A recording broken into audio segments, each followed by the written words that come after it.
Halo, kembali lagi dengan aku, Erwin. Nah, di video kali ini agak berbeda ya. Di video kali ini aku akan membagikan video tentang perjalanan aku nge-YouTube dari awal.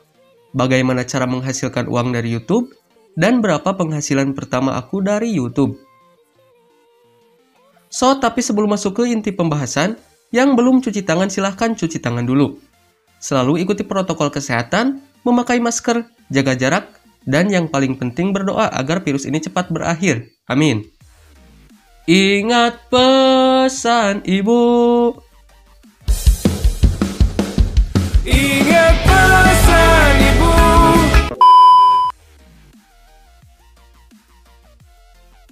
Nah, sebelum menuju ke pembahasan inti, di sini aku akan menjelaskan dulu sedikit tentang syarat untuk menghasilkan uang dan dari mana kita mendapatkan uang. Yang pertama, gimana sih cara menghasilkan uang dari YouTube? Supaya video kita bisa menghasilkan uang, channel kita harus bergabung menjadi partner YouTube, atau channel kita harus dimonetisasi terlebih dahulu. Ciri-ciri channel yang sudah dimonetisasi, yaitu sudah terdapat iklan di setiap videonya. Dari mana kita mendapatkan uang? Kita mendapatkan uang dari iklan yang ada di video kita. Terdapat beberapa jenis iklan. Ada yang di awal, tengah, atau akhir video.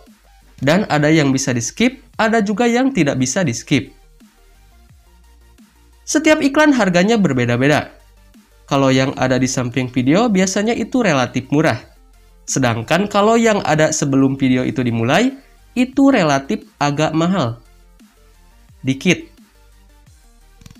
Dan setiap YouTuber harga iklannya pun berbeda, tergantung CPM, atau cost per thousand. Nah, setelah itu YouTube akan mengambil 45% bagian dari penghasilan kita, dan 55% masuk ke dalam pendapatan YouTuber. Kurang paham? Jadi, misal CPM-nya $5, artinya setiap 1000 kali iklan itu ditonton, pendapatannya yaitu $5. Ingat ya, iklan, bukan yang menonton video. Karena tidak setiap video yang ditonton selalu ada iklannya. Pasti ada aja video yang tidak terdapat iklan di dalamnya. Nah, jadi dari $5 tersebut, YouTube akan mengambil bagiannya sebesar 45%. Dan YouTuber dapat sisanya sekitar $2,75. Jadi intinya tergantung CPM dan berapa kali iklan tersebut ditonton. Nah, lanjut ke pembahasan inti. Perkenalkan, nama saya Erwin Heriana, umur 18 tahun, masih sekolah di SMA Negeri 1 Taraju, yaitu salah satu SMA yang ada di Kabupaten Tasikmalaya, Provinsi Jawa Barat, Indonesia. Pertama kali buat channel yaitu tanggal 8 November 2019, pas duduk di kelas 11 atau kelas 2 SMA. Tapi pertama kali upload video yaitu tanggal 20 Februari. Itu pun awalnya cuma iseng. Pada waktu itu ada tugas mata pelajaran bahasa Sunda. Iya, aku orang Sunda. Tugasnya yaitu buat video berita menggunakan bahasa Sunda. Temanya bebas. Nah, waktu itu lagi rame-ramenya kemunculan virus corona di Cina. Belum masuk ke Indonesia ya. Nah, jadi aku buat aja beritanya tentang corona. Singkat cerita, setelah selesai dibuat, aku iseng upload ke YouTube. Setelah beberapa hari, aku cek ternyata viewsnya lumayan, yaitu 4000 lebih views. Nah, dari situ muncullah rasa bingung dalam hati. Antara lanjutkan bikin video atau biarin aja.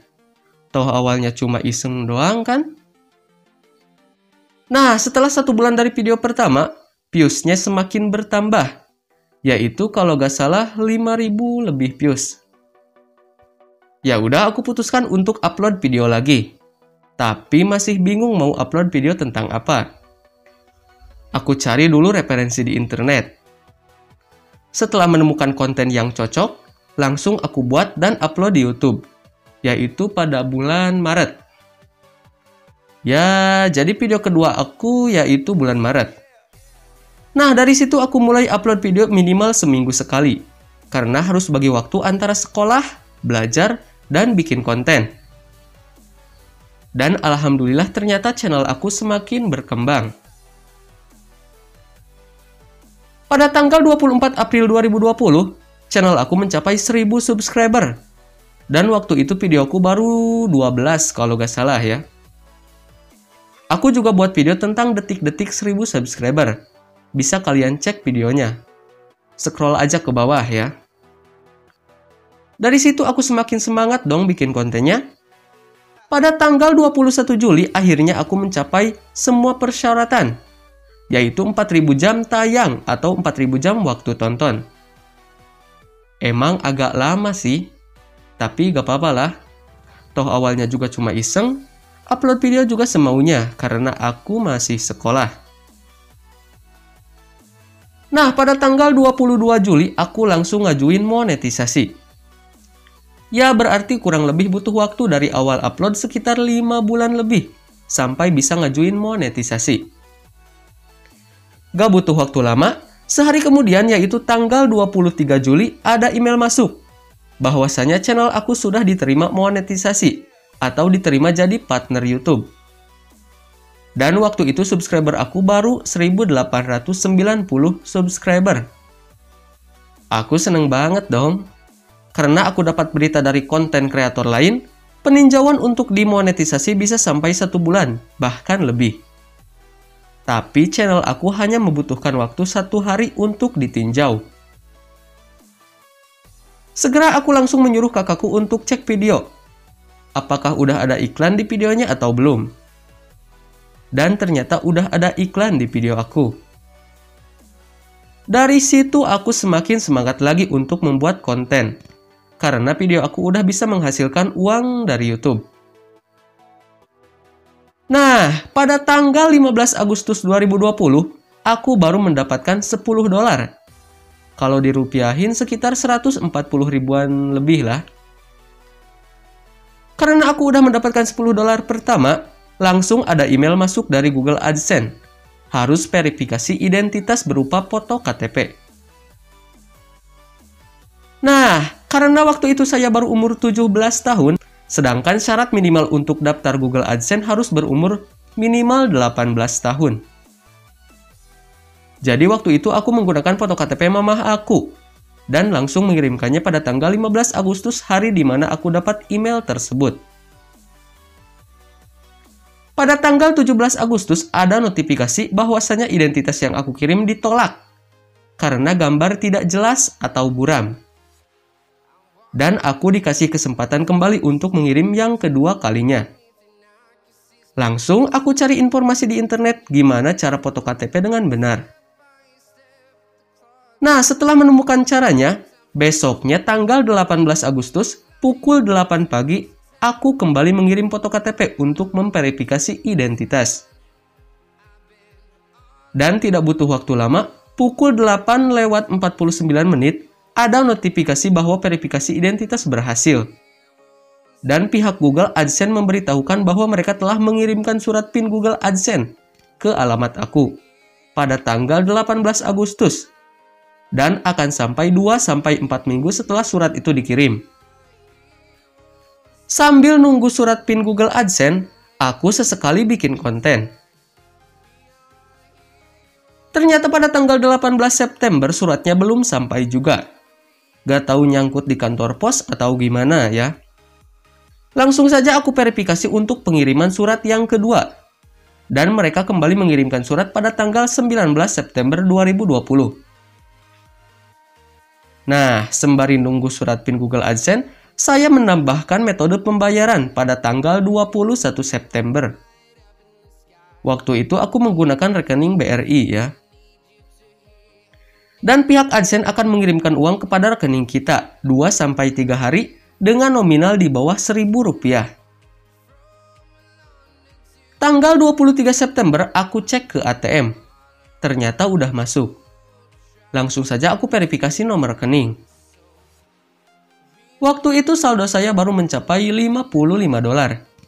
Kalau dirupiahin sekitar 800 ribuan lebih. Gak apa-apa lah. sambil nunggu pin Google AdSense sambil perlahan dolar naik ya.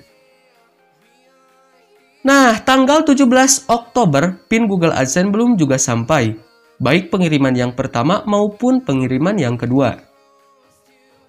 Ya, sebenarnya sih yang pengiriman kedua belum genap 1 bulan. Karena waktu itu dikirim tanggal 19 September dan waktu itu baru tanggal 17 Oktober. Kira-kira 2 hari lagi ya. Tapi aku cari referensi di channel orang lain. Kita bisa verifikasi tanpa PIN. Bisa menggunakan foto KTP dan nomor rekening. Tapi syaratnya minimal harus 3 kali pengiriman ulang PIN Google AdSense. Atau 4 kali pengiriman sama yang pertama dikirim ya. Nah, jadi tanggal 17 Oktober aku verifikasi untuk pengiriman ketiga. Gak apa-apa lah, kalau semua nyampe juga. Toh nomor PIN-nya semua sama. Karena surat PIN yang kedua dan seterusnya itu hanyalah kopian dari surat yang pertama. Jadi semisal sekarang aku request pengiriman surat yang ketiga, tapi yang nyampe duluan surat yang pertama, gak apa-apa, kita masukkan aja PIN yang duluan nyampe ke rumah kita. Juga biar kalau surat gak nyampe sampai yang keempat, bisa verifikasi lewat foto KTP dan nomor rekening. Dan gak perlu nunggu waktu yang lama. Ya, jadi intinya tanggal 17 Oktober aku request untuk pengiriman yang ketiga. Dan waktu itu subscriber aku udah nyampe 4100 subscriber lebih. Nah, jadi berapa sih pendapatan aku nge-YouTube dari awal hingga sekarang? Pendapatan awal aku yaitu dimulai dari bulan Juli akhir. Karena dimonetisasinya juga akhir Juli. Yaitu 2,45 dolar atau sekitar 35 ribuan saja. Bulan selanjutnya ada peningkatan, yaitu bulan Agustus, sebesar 26,57 dolar atau sekitar 388 ribuan. Bulan selanjutnya ada peningkatan lagi, yaitu sebesar 40,43 dolar atau sekitar 591 ribu. Dan pada bulan Oktober dari tanggal 1 sampai 19 Oktober, karena sekarang aku syuting tanggal 20 Oktober ya, pendapatan yang masuk baru 30,67 dolar atau sekitar 448 ribuan. Ya, jadi total pendapatan aku selama nge-YouTube kurang lebih 8 bulan yaitu 100,10 dolar atau sekitar 1.464 ribuan lebih. Nah, perlu kita ketahui, setiap pendapatan bulan ini akan masuk ke akun Google AdSense setiap tanggal 11 bulan selanjutnya. Dan akan masuk ke rekening kita antara tanggal 21 sampai 25 bulan selanjutnya. Contohnya, pendapatan aku bulan Oktober akan masuk ke Google AdSense pada tanggal 11 bulan November. Dan akan masuk ke rekening antara tanggal 21 sampai 25 bulan November. Dengan ambang batas minimal pencairan 1.300.000. Nah, jika tidak mencapai ambang batas minimal pencairan, maka pendapatan kita akan diakumulasi atau digabungkan dengan bulan selanjutnya sampai mencapai ambang batas pencairan tersebut. Aku emang udah nyampe 1.400.000 lebih. Tapi saldo di Google AdSense baru 1 jutaan. Sedangkan yang 400.000 baru akan pindah ke Google AdSense pada bulan November tanggal 11. Karena itu merupakan pendapatan aku bulan ini. Dan satu lagi, PIN Google AdSense belum juga sampai ya. Walaupun pendapatan kita sudah mencapai 10 juta, 100 juta, atau 500 juta sekalipun, tidak akan bisa cair kalau kita belum verifikasi nomor PIN yang dikirim oleh Google AdSense. Bahkan bisa jadi kalau 4 bulan lebih kita tidak juga verifikasi nomor PIN, iklan yang ada di video kita akan dihentikan. Otomatis channel kita tidak lagi menghasilkan uang. Jadi intinya aku belum mencairkan gaji pertama dari YouTube. Ya, jadi buat kalian yang minta giveaway, mohon maaf karena belum bisa. Gaji pertama juga belum keterima ya. Doain aja, mudah-mudahan suratnya cepat nyampe. Dan planningnya, kalau surat tersebut sudah nyampai, langsung aku pakai buat setup ruangan ini biar kalian juga semakin nyaman menonton video ini. Motivasi. Aku dari awal buat channel sampai sekarang hanya bermodalkan HP Xiaomi Redmi 6A. Yang sekarang pasarannya di harga 800 sampai 1 juta rupiah. Lah, terus ini rekam pakai handphone siapa? Nah, di sini saya rekam pakai handphone kakak saya. Saya pinjam ya. Jadi so buat kalian yang gak punya laptop, gak punya kamera, gak punya komputer, stop. Stoplah berpikir seperti itu. Mulailah ambil handphonemu, mulai pikirkan isi channelmu, mulai buat planning yang cocok dengan stylingmu. Yang penting, mulai aja dulu.